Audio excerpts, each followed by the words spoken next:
Recording okay. ఈరోజు lesson name ఏంటి? లేని కన్యకలు. బుద్ధిగల కన్యకలు. ఓకే. లెసన్ లో వెళ్ళే ముందు లాస్ట్ వీక్ ఏం చెప్పుకున్నామో చెప్పండి. పరిశుద్ధ దినం.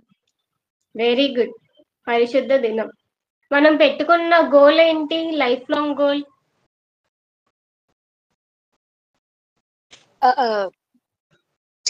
సన్నిధిలో ఎల్లప్పుడు ఎవ్రీ సండే అటెండ్ అవ్వాలి. ఇది మన గోల్ కదా, అంతేనా? ఓకే. అయితే నేనేం చెప్తానంటే, మీరు ఎవ్రీ సండే అటెండ్ అయినా కొన్ని సండేస్ మిస్ అయినట్టే. ఇప్పుడు 4 వీక్స్ అటెండ్ అయ్యారు మంత్ కి, కానీ అన్ని వీక్ మీ సండే అటెండ్ అయినట్టు కాదంట. అదేంటి అలాగా? నేను ప్రెసెంట్ అయ్యాను కదక్క, నేను ఆరాధనలోనే ఉన్నాను కదక్క, వాక్యం కరెక్ట్ గా విన్నాను కదక్క, అయినా అటెండ్ అవ్వలేదు అంటున్నారు ఏంటి అని అంటే, ఎందుకు అది అటెండ్ అవ్వినట్టు కాదు అని మీకు లాస్ట్ లో అర్థమవుతుంది. ఓకే, ఇది గుర్తు పెట్టుకోండి, సరేనా? ఇప్పుడు బుద్ధిగల కన్యకలు, ఇది ఎవరు చెప్పారు ఈ స్టోరీ?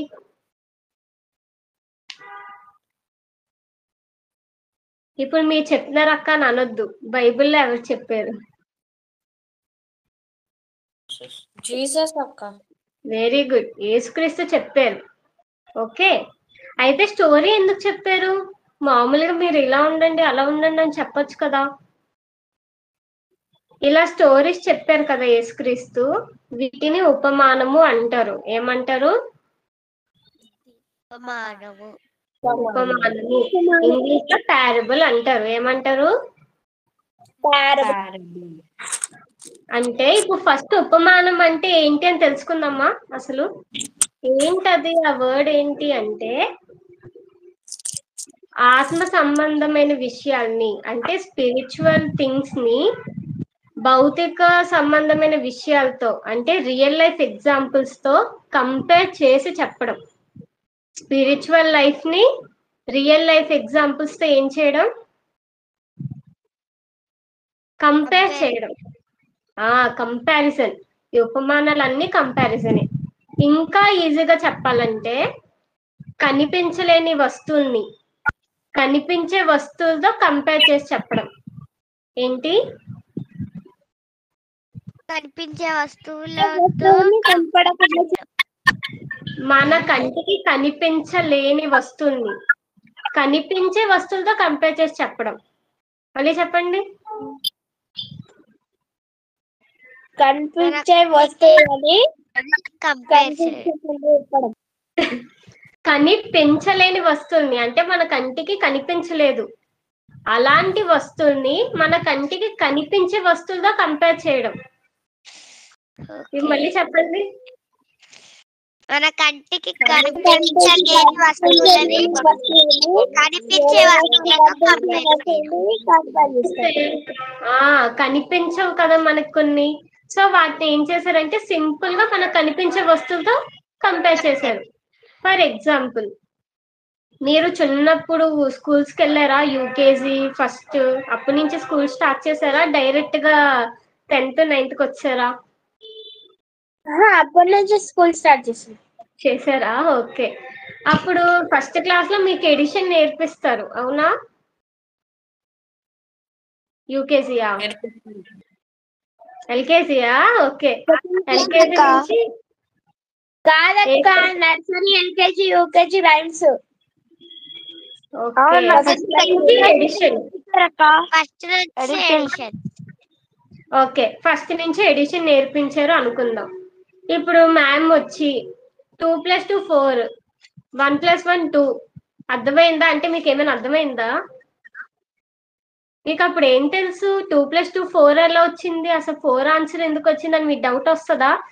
అప్పుడు మీకు ఈజీగా అర్థం కావాలని ఏం చేశారంటే, నీ దగ్గర 2 చాక్లెట్స్ ఉన్నాయి, నా దగ్గర 2 చాక్లెట్స్ ఉన్నాయి, నా 2 చాక్లెట్స్ నీకు ఇచ్చాను, నీ దగ్గర 2 చాక్లెట్స్, నా దగ్గర 2 చాక్లెట్స్, కౌంట్ చేయి ఎన్ని ఉన్నాయో అంటే మీరు 1 2 3 4 అని కౌంట్ చేసి 4 అని ఆన్సర్ చెప్పేవారు. అప్పుడు మీ 4 ఎలా వచ్చిందో అర్థమైంది, అంతేనా?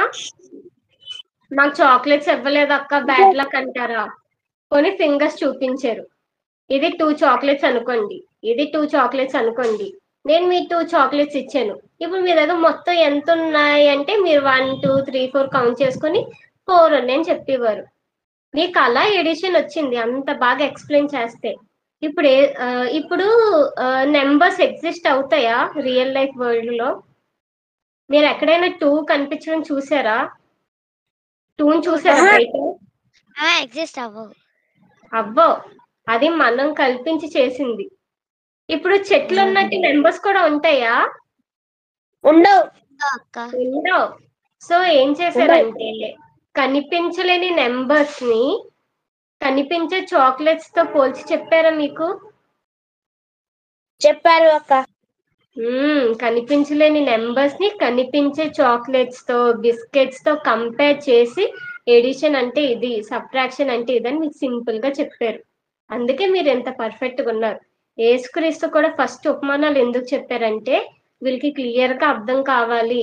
ఎందుకంటే పరలోక రాజు ఇప్పుడు దాకా ఎవరు చూడలేదు, ఆ చనిపోయాక చూస్తాము.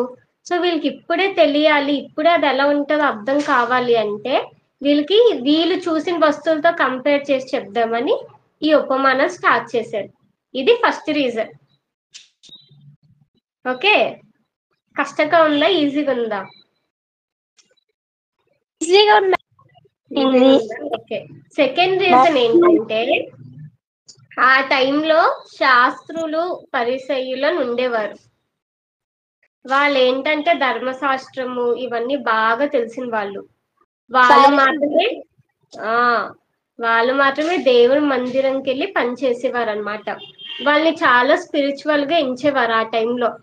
వాళ్ళు చాలా గ్రేట్ పర్సన్స్ అని చూసేవారు, దేవుడి పనులని వాళ్ళే చేసేవారు. అయితే వీళ్ళు ఏం చేశారంటే జ్ఞానం ఎక్కువ అయిపోయి యేసుక్రీస్తు చెప్పే బోధలన్నీ తప్పు, అతను అబద్ధ బోధ చేస్తున్నారని యేసుక్రీస్తు ఏ వాక్యం చెప్పినా మధ్యలో వచ్చి డిస్టర్బ్ చేసేవారు, చెప్పనిచ్చేవారు కాదు. అయితే అప్పుడు యేసుక్రీస్తు ఏమనుకున్నారంటే ఇలా కాదు, వీళ్ళకి మాత్రమే అంటే ఎవరైతే మనస్ఫూర్తిగా వింటున్నారో వాళ్ళకి మాత్రమే అర్థం అయ్యేలాగా, ఆ పరిసయ్యులకు అర్థం కాకుండా ఉండేలాగా ఈ ఉపమానంగా చెప్పడం స్టార్ట్ చేశారు. దీని వల్ల ఏమైందంటే పరిసయ్యులు వాక్యం వినడానికి వచ్చేవారు, ఏం చెప్తున్నారో మళ్ళీ ఆటంకపరుద్దాము, మళ్ళీ డిస్టర్బ్ చేద్దామని వచ్చేవారు. యేసుక్రీస్తు ఇలా రియల్ లైఫ్ ఎగ్జాంపుల్స్ యూజ్ చేయడం వల్ల అదేంటి ఇతను డివిటీల కోసం చెప్తున్నారు, ఎవరో కన్యకల కోసం చెప్తున్నారు, వాక్యం కోసం కాదులే అనుకుని వాళ్ళు వెళ్ళిపోయేవారు. కానీ అక్కడ జనాలు ఎవరైతే శ్రద్ధతో విన్నారో వాళ్ళకి మాత్రం ఆ వాక్యం అర్థమయ్యేది. ఓకే, కంపేర్ చేసి చెప్తున్నారు అనమాట అని వాళ్ళు చాలా జాగ్రత్తగా వినేవారు అనమాట. ఇప్పుడు మీకు డౌట్ రావచ్చు, పరిసయ్యులకు అంత జ్ఞానం ఉంది కదక్క, అంత ధర్మశాస్త్రం నేర్చుకున్నారు, అంత బాగా దేవుళ్ళు ఉన్నారు, మరి వాళ్ళకి ఎందుకు అర్థం కాలేదు, సింపుల్ జనాలకి ఎందుకు అర్థమైంది అని మీకు అనిపించిందా? ఎస్. ఎందుకు వాళ్ళకి అర్థం కాలేదంటే దేవుడు వాళ్ళకి అర్థమయ్యే జ్ఞానాన్ని ఆ టైంకి ఇవ్వలేదు. ఎందుకు ఇవ్వలేదు? ఎందుకంటే వాళ్ళు మంచి మనసుతో వినట్లేదు కాబట్టి.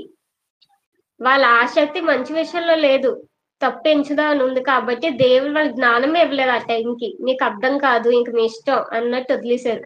కానీ ఎవరైతే మనస్ఫూర్తిగా వింటున్నారో, ఎవరైతే ఆశ్చర్యంగా వింటున్నారో వాళ్ళందరికీ మాత్రం అర్థమయ్యేలా దేవుడు ఆ జ్ఞానాన్ని ఇచ్చారు. సో దేవుడు వాక్యం అర్థం కావాలంటే ఫస్ట్ మనం చాలా మంచి మనసుతో వినాలి, నేను మార్చుకోవాలి, నేను మంచిగా ఉండాలి అన్న ఆసక్తితో వినాలి తప్ప నాకు మంచి పేరు వస్తుంది, నేనే గ్రేట్, ఇక్కడ అందరూ వేస్ట్ అని అలా ఆ జ్ఞానంతో వింటే మాత్రం మన జ్ఞానం రాదు. పరిసయ్యులు అదే చేశారు. వాళ్ళు చాలా పొగరుగా ఉండేవారు, నేనే నీతిమంతుని అనుకునేవారు. సో దేవుడు ఆ టైం వాళ్ళకి జ్ఞానమే ఇవ్వలేదు, వాళ్ళకి అర్థమే కాలేదు విషయాలు ఏంటో. శ్రద్ధగా వింటే హిపోక్రేట్స్ అన్నారు. అంటే వాళ్ళు వేషధారులు అని అర్థం. వాళ్ళంతే, అంటే బయటికి మంచిగా నటించేవారు, పెద్ద దేవుడి పని చేసేవారు, కానీ వాళ్ళ మనసు చూస్తే చాలా దారుణంగా ఉంది. ఫుల్ యాటిట్యూడ్ అన్నమాట, గర్వం, నాకే అన్ని వచ్చు, నేనే నీతిమంతుణ్ణి అనుకునేవారు. సో దేవుడు ఏకంగా వాళ్ళకి ఏ విషయాలు అర్థం కాకుండా చేశారు. సో ఫస్ట్ దేవుడి విషయం అర్థం కావాలంటే మంచి మనసు ఉండాలి. ఓకే, ఉపమానాలు ఇప్పుడు ఈ 2 రీజన్స్ తో స్టార్ట్ చేశారు. ఫస్ట్ ఈజీగా అర్థం కావాలి, సెకండ్ పరిసయ్యులు ఆటంకపరచకుండా వాళ్ళ నుంచి తప్పించుకోవడానికి ఇది మంచి సొల్యూషన్ అన్నమాట. అయితే ఉపమానాలు చాలా ఉన్నాయి, కానీ ఇక్కడ ఉపమానం ఏంటంటే బుద్ధి గల కన్యకులు, బుద్ధి లేని కన్యకులు. ఆ ఉపమానం ఎందుకు యూజ్ చేశారంటే ఆ టైంలో డివిటీలు ఇవన్నీ వాడేవారు కదా, సో వాళ్ళకి ఈజీగా అర్థం కావడానికి ఆ టైం సిచ్యువేషన్ బట్టి చెప్పారనమాట. ఇప్పుడు కన్యకులు అంటే అర్థం ఏంటి? వర్జిన్స్. వర్జిన్స్ అంటే మ్యారేజ్ కాలేని అమ్మాయిలు. Okay, youth girls. Youth marriage అయిపోతే కన్యకులు అంటే మ్యారేజ్ కాని అమ్మాయిలు, సింపుల్ గా. ఓకే, ఇప్పుడు మత్తయి సువార్త 25th చాప్టర్ ఓపెన్ చేయండి. ఉపమానం ఎందుకు వచ్చిందో తెలిసింది కదా, ఇక్కడ నుంచి మీకు ఏది వచ్చిన కంపారిజన్ అది ఉపమానం అని మీరు ఫిక్స్ అయిపోవాలి. ఇప్పుడు ఇంకోటి 25 1 to 13. ఇప్పుడు ఇంకో విషయం ఏంటంటే నేను మీకు ఒక సిచ్యువేషన్ చెప్తా, ఒక స్టోరీ ఏం జరిగిందో మాత్రమే చెప్తాను.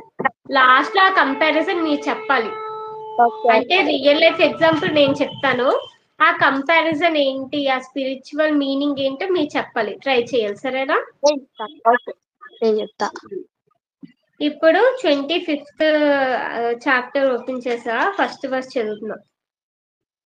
పరలోక రాజ్యము తమ డివిటీలు పట్టుకొని పెండ్లి కుమార్ని ఎదుర్కొనుటకు బయలుదేరిన 10 మంది కన్యకలను పోలి ఉన్నది.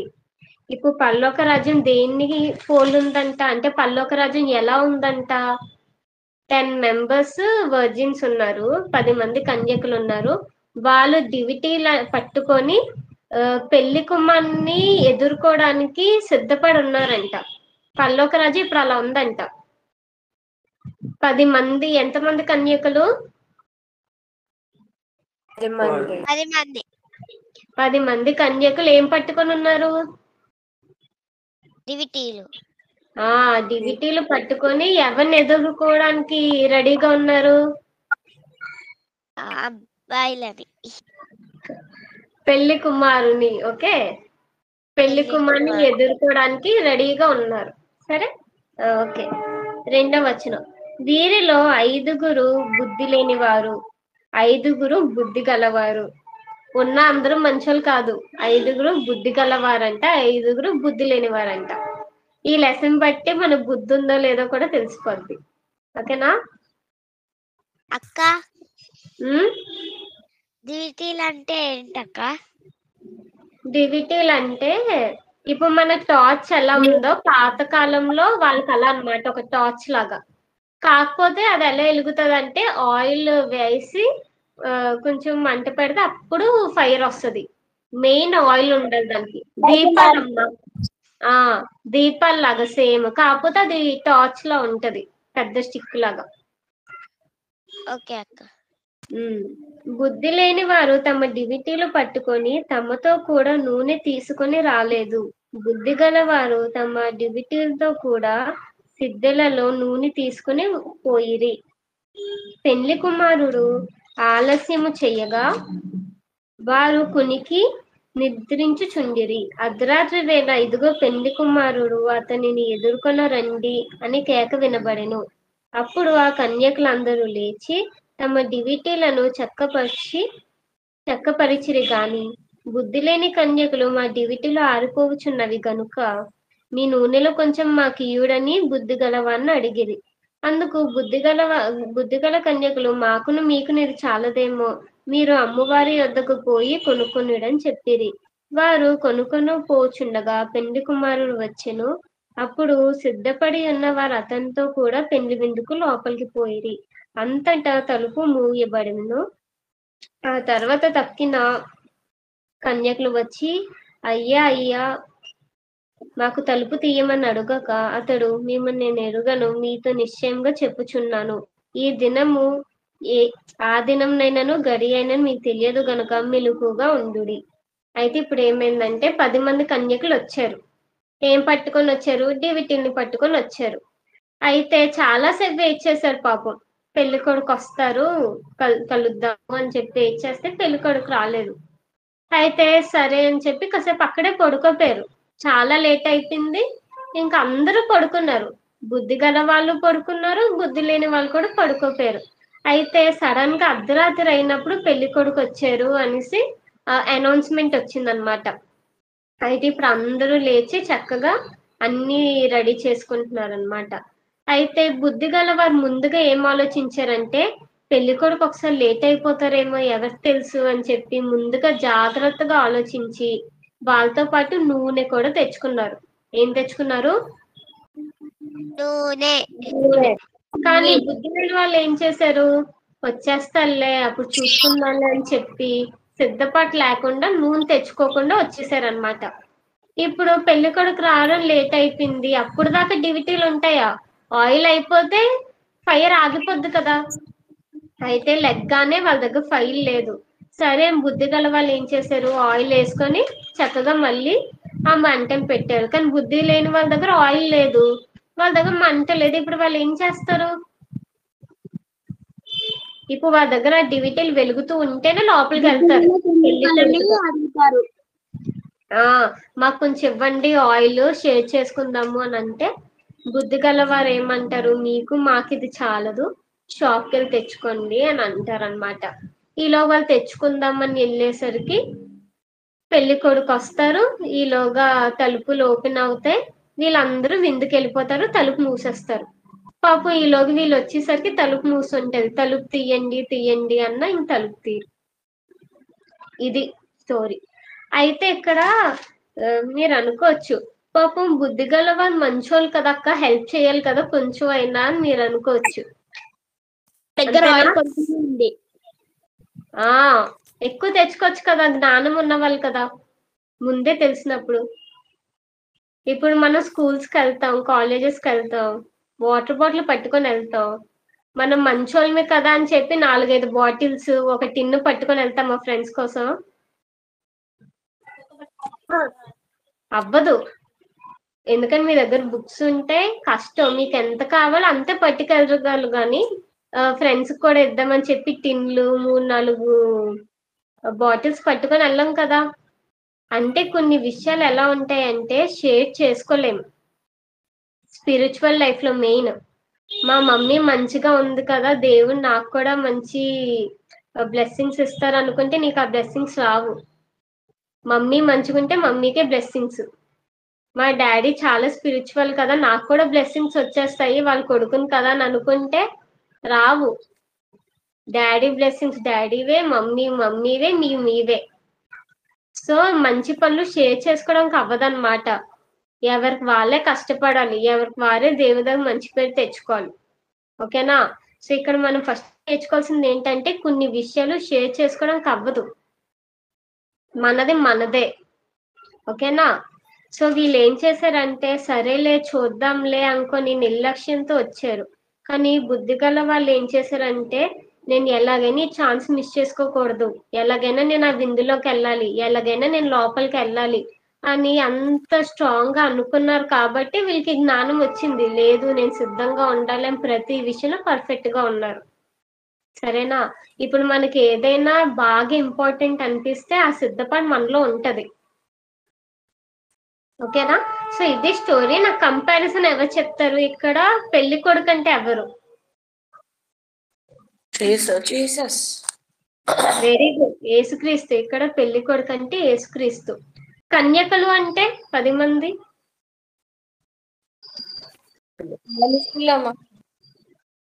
మనుషులు అందరూ కాదు, 10 మంది. 10 మంది ఎవరు? కన్యకలు. సంఘము. ఎవరు? సంఘము. ఇప్పుడు ఈ 10 మందికి పెళ్లి కొడుకుని కలుసుకునే ఛాన్స్ వచ్చిందా లేదా? 10 మందికి ఈక్వల్ ఛాన్సెస్ ఉన్నాయి.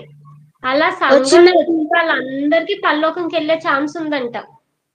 ఇప్పుడు ఈ 10 మందికి మాత్రమే యేసుక్రీస్తుని అంటే పెళ్లి కొడుకుని ఎలా అయితే కలిసే ఛాన్స్ వచ్చిందో సంఘంలో ఒక్కసారి ఎంటర్ అయ్యామంటే యేసుక్రీస్తుని కలిసే ఛాన్స్ మనకు ఉన్నట్టే. ప్రతి ఒక్కరికి ఈక్వల్ ఛాన్స్ ఉంది. ఇప్పుడు ఈ 10 మందికి ఈక్వల్ ఛాన్స్ ఉందా లేదా పెళ్లి కొడుకుని కలవడానికి? ఉందక్క. ఉంది. లాస్ట్ మినిట్ లో వాళ్ళు పోగొట్టుకున్నారు లాస్ట్ మినిట్ లో. సో సంఘంలో ఎంటర్ అవ్వడమే చాలా పెద్ద విషయం. ఒక్కసారి సంఘంలో ఎంటర్ అయ్యామా మనకి యేసుక్రీస్తుని కలిసే ఛాన్స్ ఈక్వల్ గా ఉన్నాయి, అందరితో ఈక్వల్ గా ఉన్నాయి. అయితే సంఘంలో అందరూ పర్ఫెక్ట్ గా ఉంటారా? ఉండరక్క. ఉండరు. కొంతమంది పర్ఫెక్ట్ గా ఉంటారు, కొంతమంది పర్ఫెక్ట్ గా ఉండరు. ఆ సంఘంలో పర్ఫెక్ట్ గా ఉన్న వాళ్ళే బుద్ధిగల కన్యకలు, ఆ సంఘంలో పర్ఫెక్ట్ గా లేని వాళ్ళే బుద్ధి లేని కన్యకలు. సరేనా? ఇప్పుడు డివిటీలు చెప్పాను. నూనె అంటే అర్థం ఏంటి ఇక్కడ? నూనె అంటే దేని కంపారిజన్ స్పిరిచువల్ లైఫ్ కి? ల్యాంప్ లైట్ కి. ఇంకా మీరు అక్కడ కంపారిజన్స్ రాసుకోవాలి, లేదంటే ఒక నోట్స్ పెట్టుకొని రాసుకోవాలి. చాలా బాగుంటాయి కంపారిజన్స్. డివిటీలు అంటే వెరీ గుడ్. డివిటీలు నూనె అంటే ఆ నూనె ప్రత్యేకంగా ఎందుకు చెప్పారు? బుద్ధిగల కన్యకులే ఆ నూనె తెచ్చారు, బుద్ధి లేని కన్యకలు తేలేదు. ఆ నూనె ఏంటి అసలు?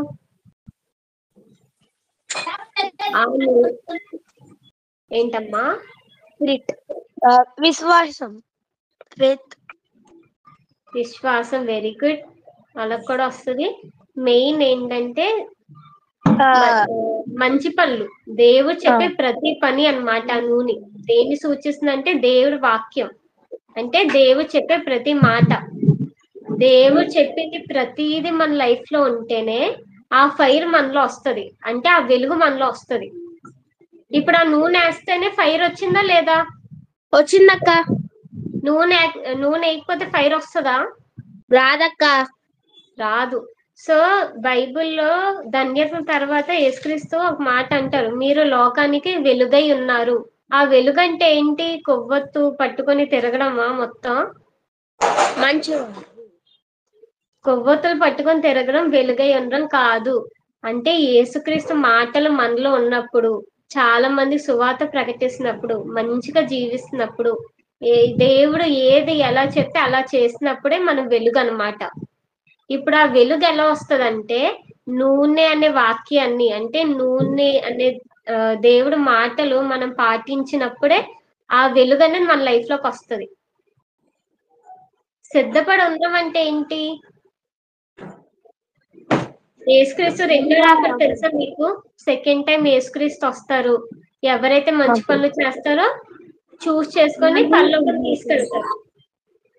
అంతేనా? ఇప్పుడు సిద్ధపడి ఉండడం అంటే ఏంటంటే యేసుక్రీస్తు ఏ క్షణం వచ్చినా ఆ నూనెని మంచి పనులు మన దగ్గర ఉండాలి. అంటే ఆ మాటలు, ఆ పనులన్నీ మన దగ్గర రెడీగా ఉండాలి. అంటే ఓకే వీళ్ళు ఒక్కటే మేలేదన్నమాట, బైబిల్లో ప్రతి మాట వీళ్ళు విన్నారనమాట, అప్పుడు యేసుక్రీస్తు మనం చూస్ చేసుకుంటారు. అర్థమైందా? ఇప్పుడు 30 years మీరు మంచిగా ఉన్నారు, ఒక 30 years మంచిగా ఉన్నారు, ఏం తప్పు చేయలేదు, బైబిల్ ఏది ఎలా చెప్తే అలా చేశారు అనుకుందాం. ఇంకా యేసుక్రీస్తు ఇంకా రావట్లేదు, చెప్తూనే ఉన్నారులే, ఏం పర్లేదులే అని 31st year కి పాపం చేశారు అనుకో, 32nd year కి యేసుక్రీస్తు వచ్చారనుకో, ఆ లాస్ట్ పాపం వల్ల నరకానికి వెళ్ళిపోతారు కదా. జస్ట్ లాస్ట్ లో చేసిన పాపం వల్ల అంత ప్రయాసపడినా లాస్ట్ లో ఒక పాపం నరకానికి వెళ్ళిపోతారు. అదే ఏమో యేసుక్రీస్తు రేపే వచ్చేస్తారేమో అని ఆలోచించి ఆ ఇయర్ కూడా తప్పు చేయకుండా ఉండుంటే పరలోకంకి వెళ్ళిపోవచ్చు హ్యాపీగా. అంటే యేసుక్రీస్తు నెక్స్ట్ ఆరే రావచ్చేమో, ఈ రోజే రావచ్చేమో, ఈ రోజు నైటే వచ్చేయచ్చేమో, రేపే రావచ్చేమో, లేదు 100 years తర్వాత రావచ్చేమో, మనకు అనవసరం. మనం మాత్రం ఆ నూనె ఎప్పుడు మనతోనే ఉండాలి, అంటే దేవుడి వాక్యం, ఆ క్రియలు ఎప్పుడు మనతోనే ఉండాలి. అప్పుడు మనం ఎలా ఉంటాము? వెలుగై ఉంటాం. ఆ ఫైర్ మనలో ఎప్పటికీ ఉంటది. ఆ వెలుగు ఉన్నప్పుడే మనం దేవుడు చూస్ చేసుకుంటారు, లేదంటే చూస్ చేసుకోరు. అర్థమైందా? అర్థమైందక్క. ఇప్పుడు చెప్పండి, పెళ్లి కొడుకు అంటే ఎవరు? యేసుక్రీస్తు. Jesus Christ. కన్యకులు అంటే ఎవరు? సంఘం. సంఘము. నూనె అంటే దేవుని వాక్యం. విశ్వాసము, దేవుని వాక్యము, మంచి మంచి మాటలు. మంచి మాటలు. ఆ ఫైర్ ఎప్పుడు వస్తుంది? ఈ మనం నూనె ఉన్నప్పుడే దేవుడితో వస్తది. ఉండి మంచి పనులు చేస్తే అప్పుడు ఆ ఫైర్ వెలుగుతుంది. అప్పుడు వస్తుంది. నూనె ఉన్నప్పుడు వెలుగు ఎలా వస్తుందో ఆ మంచి పనులు మనలో ఉన్నప్పుడే వెలుగై ఉంటాము. ఆ మంచితనం మనలో ఉంటది. ఓకే, అయితే ఇప్పుడు చూసుకుంటే నేను చెప్పాను కదా, ఆరాధన అటెండ్ అయినంత మాత్రాన మనం అటెండెన్స్ ఉండదు అని. నాకు తెలిసి నేను 8th క్లాస్ నుంచి ఇప్పుడు దాకా ఒక ఆరాధన కూడా మానలేదు. కానీ ఇలా టైం ప్రకారం చూసుకుంటే మినిమం 10 ఆరాధనలు నేను అటెండే కాలేదు, టైం బట్టి చూసుకుంటే. ఎందుకంటే ఇప్పుడు మన చర్చ ఆరాధన ఏ టైంకి? 10:30. ఇక్కడ 2 బాడీ గార్డ్స్ ఉన్నారు అనుకుందాం గేట్ దగ్గర. 10:30 అవగానే తలుపేస్తారు. మీరు కంగారు పరి వచ్చారు, తలుపు కొట్టినా తీయట్లేదు. ఆ రోజు ఆరాధన అటెండ్ అవుతామా మనం? ఇంకా అవ్వలేం అక్క. అవ్వలేము. సో ఈ తలుపు కోసం వదిలేయండి. ఇప్పుడు దేవుడు ఏం చేస్తారంటే 10:30కి ఆరాధన అన్నప్పుడు 10:30 దాకా ఉంటారు ఓపిక్గా. 10:30కి దేవుడు డోర్స్ క్లోజ్ చేసేస్తారు. ఆ తర్వాత మనం ఎంటర్ అయ్యి ఆరాధన చేసిన ఆరాధన దేవుడు చూడరు. ఆ ముందు వచ్చిన వాళ్ళ ఆరాధన దేవుడు చూస్తారు. తలుపేస్తుంది, మనకు కనిపించదు, కానీ తలుపేసేసారు అనమాట లేట్ అయినందుకు. ఈ బుద్ధి లేని వాళ్ళు లేటుగా వచ్చారు, తలుపు వేసుందా వాళ్ళ కోసం రెడీగా తీసుందా? ప్రయాసపడ్డారు. మనకు చాలా పనులు ఉంటాయి. పాపం బుద్ధి లేని కన్యకలు చిన్న పొరపాటు చేశారు. నైట్ అంతా వాళ్ళు లేచున్నారు, అక్కడే పడుకున్నారు, ఇంటికి వెళ్ళిపోలేదు. అంత ప్రయాసపడినా లేట్ అయినా తలుపు తీయలే. సో మనం కూడా చాలా ప్రయాసపడి ఆ పనులు చూసుకొని ఈ పనులు చూసుకొని కంగారుగా చర్చ్కి వస్తాము. కానీ అయినా 1 మినిట్ లేట్ అయినా దేవుడు తలుపు క్లోజ్ చేస్తారనమాట. ఆ తర్వాత మనం చర్చ్ లో కూర్చుని ఆరాధన చేసినా ఆ రోజు ఆరాధన అవ్వలేనట్టే. ఇంక మనం ఏం చేయలేం. నేను అలా చూసుకుంటే చాలా ఆరాధన మిస్ అయిపోయినని నాకే అనిపించింది అనమాట. సో ఈ వీక్ టాస్క్ ఏంటో తెలుసా? లాస్ట్ వీక్ ఆరాధన అటెండ్ అవ్వడం అయితే ఈ వీక్ ఆరాధన టైంకి అటెండ్ అవ్వడం. లైఫ్ లాంగ్ టాస్క్ ఇది. మీరు విన్న ప్రతి లెసన్ కి ఒక్కొక్క టాస్క్ మీకు యాడ్ అవుతూ ఉంటది. నేను కూడా ట్రై చేస్తాను. నేను చాలాసార్లు లేట్ అయిపోయాను, ఏదో ప్రాబ్లం అయ్యి అలా. నేను ట్రై చేస్తాను, మీరు ట్రై చేయండి, సరేనా? ఎందుకంటే తలుపులు వేసిన తర్వాత మనం కూర్చొని ఆరాధన చేసిన దేవుడు అసలు మనం వచ్చినట్టే గుర్తు పెట్టరు. ఇంకా ఆ రోజు మనకి అటెండెన్స్ లేనట్టే ఆరాధనకి. ఓకేనా? ఈ వీక్ టాస్క్ ఇది. ఏంటి టాస్క్? ఆరాధనకి తొందరగా టైంకి రావడం. తొందరగా రావాలి. ఇది మన వీక్ ఈ లైఫ్ గోల్ టాస్క్ అన్నమాట. ఇది కూడా లైఫ్ లాంగ్ టాస్క్, సరేనా? ఇప్పుడు మనం బుద్ధి గల కన్యకల కోసం నేర్చుకున్నాం. మళ్ళీ మీ నెక్స్ట్ లెసన్ లో బుద్ధి లేని కన్యకల కోసం నేర్చుకుంటాం. ఇప్పుడు బుద్ధి గల కన్యకలు సిద్ధంగా ఉన్నారు కాబట్టి వాళ్ళు విందు భోజనానికి వెళ్ళే లోపలికి, అంటే పరలోక రాజ్యంలో ప్రవేశించారు. కానీ బుద్ధి లేని కన్యకలు తలుపు వేస్తారు కదా, వాళ్ళ పరిస్థితి ఏమైంది అనేది మనం నెక్స్ట్ వీక్ నేర్చుకుందాం. ఇప్పుడు అంతా పాజిటివ్ పాయింట్స్ నేర్చుకున్నాం. ఇలా ఉంటే ఇలా ఉంటది ఆశీర్వాదం, ఇలా ఉంటే యేసుక్రీస్తు మనం చూస్ చేసుకుంటారు, పరలోక రాజ్యానికి వెళ్తాము అని పాజిటివ్ సైడ్ నేర్చుకున్నాం. నెక్స్ట్ వీక్ ఏం చేద్దామంటే అన్ని నెగిటివ్ సైడ్ నేర్చుకుందాం. రాకపోతే ఏమవుతుంది, నెగిటివ్స్ ఏంటి అని. అక్క డివిటీ. ఎస్, సారీ, మీ ఫోటో చూపించడం మర్చిపోయాను. నేను గ్రూప్ లో పెడతా. మీ బుక్ లోనే ఉందమ్మా డివిటీలు. నేను మీ ఫోటోస్ చూపిద్దాం అనుకున్నాను, మర్చిపోయాను, సారీ. మీ గ్రూప్ లో పెడతా. ఓకే, లెసన్ అర్థమైందా? ఎంతమందికి ఇంట్రెస్టింగ్ అనిపించింది? ఇంకో విషయం చెప్పనా? ఇక్కడ యేసుక్రీస్తు పెళ్లి కుమారుడు, సంఘము కన్యక, ఈ కంపారిజన్ ఎందుకు పెట్టారు? యేసుక్రీస్తు పెళ్లి కొడుకు, సంఘం అంతా కన్యకంట. ఎందుకు? ఎందుకంటే మనం కూడా కన్యాకులు కదా. తొందరగా అటెండ్ అవ్వాలి. అంతే. ఎందుకంటే కన్యకులు ఎవరికి ఒబే అయి ఉంటారు? మ్యారేజ్ తర్వాత చూసుకున్న వైఫ్ ఎవరికి ఒబే అయి ఉంటది? హస్బెండ్ కి. హస్బెండ్ అంటే హస్బెండ్ హెడ్, అంతేనా? వైఫ్ వాళ్ళని ఫాలో అవుతారు, ఖచ్చితంగా వాళ్ళ మాట వింటారు. సో ఇక్కడ కన్యకులు ఏంటంటే పెళ్లి కొడుకుకి రెస్పెక్ట్ అన్నమాట. పెళ్లి కొడుకు అంటే అంత రెస్పెక్ట్. పెళ్లి కొడుకు ఒక హెడ్, కన్యక వాళ్ళకి ఒబే అవుతుంది అని చెప్పడానికి పెళ్లి కొడుకు కన్యక అని మంచి ఎగ్జాంపుల్ యూజ్ చేశారు. ఇంకో దగ్గర వాక్యము సీడ్స్ అని, యేసుక్రీస్తు ఫార్మర్ అని, మనమేమో నేల అని. అదొక్క కంపారిజన్ ఇంకా బాగుంటది, అది వచ్చినప్పుడు చూద్దాం. ఇలాగా చాలా కంపారిజన్స్ ఉంటాయి. యేసుక్రీస్తు హెడ్, సంఘము బాడీ. అది ఎందుకంటే హెడ్ మాట బాడీ అంతా వింటది అని చూపించడానికి.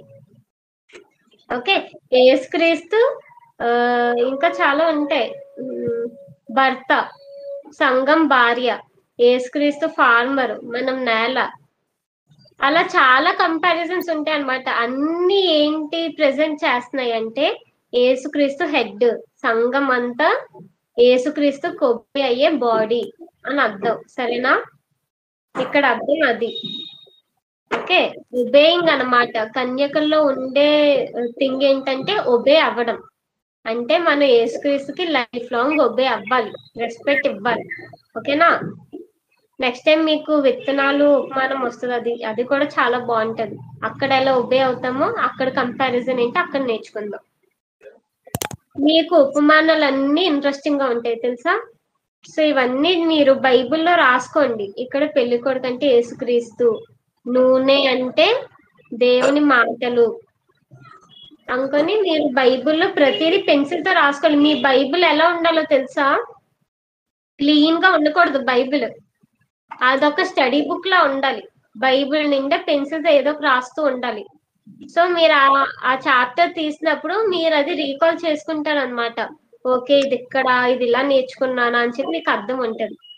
ఓకే, అండ్ లాస్ట్ వీక్ చెప్పాలి, సో ఈ వీక్ చెప్తున్నాను. ఆరాధనలో మీరు ఒక నోట్స్ పెట్టుకొని నోట్స్ కూడా రాయాలి. రాస్తారా? మీకు ఒక పాయింట్ అర్థమైతే ఒక పాయింట్, 2 పాయింట్స్ అర్థమైతే 2 పాయింట్స్. ఏం అర్థమైతే అది పెన్ను పెట్టి రాశారనుకో మీకు అది గుర్తుండిపోద్ది మైండ్ లో. సరేనా? రాస్తారు. ఎంతమంది నోట్స్ రాస్తారు? రాస్తామక్క. వెరీ గుడ్, అందరూ చాలా మంచి పిల్లలు. ఇంకొక టాస్క్, ఇది ఫైనల్ టాస్క్. రెడీయా? ఈ వీక్ నుంచి మనం ఏం చేద్దామంటే, ఈ రోజు సండే అనుకో, సాటర్డే ఈవినింగ్ 5 నుంచి 10 లోగా ఎప్పుడైనా పర్లేదు, సండే మీరు వేసుకుంటున్న బట్టలు, మీరు పట్టుకెళ్తున్న Bible bag, books, pen arrange చేసుకొని ఐఎమ్ రెడీ ఫర్ టుమారో అక్క అని గ్రూప్ లో పెట్టాలి. ఓకే అక్క. నిజాయితీగా పెట్టాలి.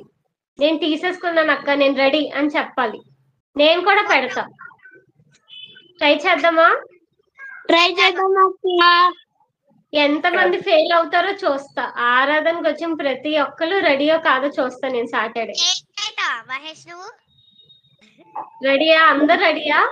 Ready ready. నెక్స్ట్ వీక్ చూస్తా. సాటర్డే నాకు 5 నుంచి 10 లోగా మెసేజ్ రావాలి. అన్ని ప్రిపేర్డ్ అక్క, ఐఎమ్ రెడీ, అంతే. ఓకే మెసేజ్ చేస్తా. ఓకే, సాటర్డే ఎవరు మిస్ అయ్యారో చూస్తాను నేను. ఇది మీ టాస్క్. ఓకే అక్క. Okay, very good. అక్క మరి ఎంత పెట్టుకున్నాం మనం, త్వరగా లెగాలి కదా అక్క. ఓకే, అది మీ ఇష్టం, ఇంకా అది మీ చేతిలో ఉంది. మీరు లేవడమే. అట్లీస్ట్ మనం ముందు డే రెడీగా ఉంటే నెక్స్ట్ డే మనం కంగారుగా మార్నింగ్ బట్టలు వెతుక్కోవడం, బుక్స్ వెతుక్కోవడం, ఈ టెన్షన్ వదిలిపోద్ది. అంటే ముందు రోజు ప్రత్యేకంగా మనం సిద్ధపరచుకోవాలి. అంటే దేవుడికి మనం ఏం చెప్తున్నామంటే, రేపటి కోసం ఇంత ఈగర్ గా వెయిట్ చేస్తున్నాము. మాకు ఇంత స్పెషల్ అన్నమాట. పండగ వస్తే ఏదైనా హిందూస్ ఏం చేస్తారు, ముందు రోజే రెడీగా పెట్టుకుంటారు అన్ని. అవునా, తెలుసా మీకు? ముందు రోజు డ్రెస్సెస్ అన్ని రెడీ పెట్టుకుని రేపు ఇది వేసుకుంటున్నాను అది వేసుకుంటున్నాను. నాకు మా ఫ్రెండ్స్ అయితే ఫొటోస్ కూడా పెడతారు అప్పుడప్పుడు. చాలా ఎక్సైట్ అవుతారు. కానీ మనకి ప్రతి సండే ఒక పండగ కదా, మరి మనకి ఎందుకు ఎక్సైట్మెంట్ లేదు? మీకు తెలుసా, ఎవ్రీ సండే ఒక ఫెస్టివల్ అంట మనకి. క్రిస్టియన్స్ కి ఎవ్రీ సండే ఫెస్టివల్, మనకు అవే ఫెస్టివల్స్. సో మనం ముందు రోజు ఎక్సైట్మెంట్ ఉండాలి. ఓకే, రెడీ అక్క అని గ్రూప్ లో పెట్టాలి, సరేనా? డౌట్స్ ఏమైనా ఉన్నాయా? చెప్పమ్మా. అక్క ఇది ఎట్లా రాయాలి? అవి నేను ఫొటోస్ పెడతామా, మర్చిపోయాను. పేపర్స్ అన్ని అక్కడ ఉండిపోయి, నేను అక్కడ ఎవరినైనా అడిగి ఫొటోస్ పెట్టమంట, సరేనా? లేదా నేనైనా రాసి ఫోటో పెడతా మీకు. ఓకే. మీకు ఎగ్జామ్ ముందు రోజు ఏంటమ్మా? వాయిస్ కట్ అవుతుంది. ఇవన్నీ యాడ్ చేయాలా? ఈ 4 అంటే ఏ రోజు ఏ లెసన్ అయిందో అది మీరు కంప్లీట్ చేయాలి. నేను ఫొటోస్ పెట్టలేదు కదా, సో నేను పెడతా. తక్కువ టైంలోనే అయిపోద్దిలే రిటర్న్. కంఠస్థ వాక్యాలే టైం పడుతుంది మీకు. ఒకవేళ పేపర్స్ లేకపోతే నేను రాసేగా పెడతాను, అన్ని చెక్ చేసుకొని, సరేనా? ఎందుకంటే 8th 7th 8th కొంచెం కష్టంగా ఉంటది, అంటే తప్పులు ఇవ్వకూడదు కాబట్టి నేను కొంచెం చూసి బాగా పెడతా, సరేనా? మీకు ఎగ్జామ్ ముందుకల్లా అన్ని పర్ఫెక్ట్ గా ఉంటాయి. అక్క మాకు ఎప్పుడు ఎగ్జామ్? మీకు 2 అన్ని క్లాసెస్ కి 3 లెసన్స్ అయిపోయి, ఇంకా 1 2 వాళ్ళకి ఒక లెసన్ ఉంది, 7 8 వాళ్ళకి ఒక లెసన్ ఉంది. ఈ 2 కంప్లీట్ అవ్వగానే 1 వీక్ గ్యాప్ ఇచ్చి మీ ప్రిపరేషన్ కి ఆ నెక్స్ట్ వీక్ ఎగ్జామ్ 4 లెసన్స్ మీద, సరేనా? ఓకే అక్క. ఓకే, ఇంకేమైనా డౌట్స్ ఉన్నాయా లెసన్ లో గానీ? ఇంకా అంతా ఓకే. ఇప్పుడు అది రాసి ఆ డివిటీ కూడా అక్కడ డ్రా చేయాలి అక్క ఈ బాక్స్ లో. ఏది? ఇది డివిటీ ఉంది కదా అక్క కింద కార్నర్ కి, అక్కడ గీయమని చెప్తే ఆ బాక్స్ లో గీయాలి, పై బాక్స్ లో. ఓకే అక్క. ఈలో మీరు ఆ డ్రాయింగ్ చెయ్యండి నీట్ గా, నేను ఆన్సర్స్ పెడతా, సరేనా? సో టాస్క్ మర్చిపోద్దు, నెక్స్ట్ సాటర్డే నుంచి నేను చూస్తాను ఎంత మంది రిప్లై ఇస్తున్నారో. ఓకే అక్క. వెరీ గుడ్, మీరు అందరూ చాలా మంచి పిల్లలు. ఏం చెప్తే అది ఓకే అంటున్నారా? ఓకే, ఎండింగ్ ప్రే చేసుకుందామా?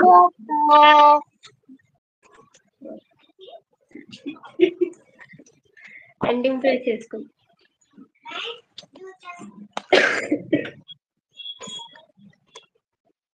పరలోకమందున్న మా తండ్రి, మీ ఘనమైన శ్రేష్టమైన పరిశుద్ధమైన నామానికి వేలాది స్తోత్రాలైనా.